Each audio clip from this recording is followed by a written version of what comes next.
Ratu Boko yang berlokasi di atas sebuah bukit dengan ketinggian kurang lebih 195,97 meter di atas permukaan laut. Situs Ratu Boko sebenarnya bukanlah sebuah candi, melainkan runtuhan sebuah kerajaan. Candi Ratu Boko sering disebut juga Keraton Ratu Boko. Disebut Keraton Ratu Boko karena menurut legenda situs tersebut merupakan istana Ratu Boko, ayah Loro Jonggrang. Perkirakan situs Ratu Boko dibangun pada abad ke-8 oleh Wangsa Syailendra yang beragama Buddha. Namun kemudian diambil alih oleh Raja-Raja Mataram Hindu.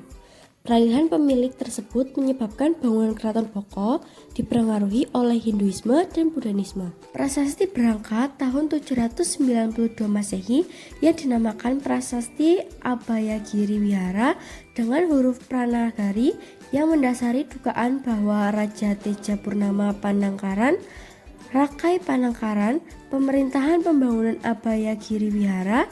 Nama yang sama juga disebut-sebut dalam Prasasti Kalasan 779 Masehi, Prasasti Mantiasi 907 Masehi, dan Prasasti Wanua Tengah 3 908 Masehi. Gerbang utama. Gerbang masuk ke Candi Ratu Boko terletak di bagian barat situs. Gerbang masuk sendiri terdiri dari dua jenis gerbang, yaitu gerbang luar dan gerbang dalam. Gerbang luar lebih kecil dibandingkan gerbang utama candi. Terdapat gapura luar yang disusun oleh 3 buah gapura padu raksa yang disusun secara berjajar.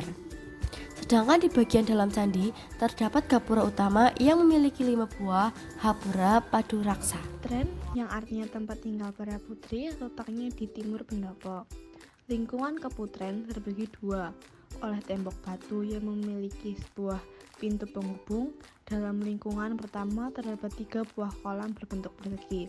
Dalam lingkungan yang bersebelahan dengan tempat ketiga kolam persegi di atas berada, terdapat 8 kolam berbentuk bundar yang berjajar dalam 3 baris. Pendopo, sekitar 20 meter dari Paseban, arah selatan dari Gapura, terdapat dinding batu setinggi 3 meter yang memagari sebuah lahan dengan ukuran panjang 40 meter dan lebar 30 meter. Dalam bahasa Jawa, pendopo berarti ruang tamu atau hamparan lantai beratap yang umumnya terletak di bagian depan rumah. Di luar dinding pendopo, arah tenggara, terdapat sebuah teras batu yang masih utuh. Di ujungnya, terdapat 3 buah candi kecil yang digunakan sebagai tempat pemujaan. Bangunan yang di tengah, yang berukuran lebih besar dibandingkan dengan kedua candi pengapitnya, adalah tempat untuk memuja Dewa Wisnu. Kedua candi yang mengapitnya masing-masing merupakan tempat memuja Siwa dan Brahma. Paseban merupakan kata dalam bahasa Jawa yang berarti tempat untuk menghadap raja. Seba artinya menghadap. Paseban merupakan teras yang dibangun dari batu andesit dengan tinggi 1,5 meter, lebar 7 meter, dan panjang 38 meter, membujur ke arah utara selatan. Tangga naik ke lantai Paseban terletak di sisi barat. Di berbagai tempat di permukaan lantai ditemukan 20 umpak fondasi tempat menancapkan tiang bangunan. Dan 4 alur diperkirakan bekas tempat berdirinya dinding pembatas. Candi Batu Kapur, Candi Pembakaran, dan Sumur Suci. Candi Batu Kapur, kemudian ada Candi Pembakaran dan Sumur Suci. Dinamakan Candi Batu Kapur karena memiliki fondasi dari batu kapur. Bagian atas dari candi ini sudah tidak tersisa. Sejarawan berpendapat bahwa bagian atas candi ini terbuat dari material kayu yang mudah hancur sehingga tidak tersisa saat ini. Di dalam Istana Ratu Boko juga terdapat Candi Pembakaran dan Sumur Suci. Candi Pembakaran adalah bangunan yang terletak di bagian depan situs. Dinamakan Candi Pembakaran karena di dalam candi ini ditemukan atau bekas pembakaran.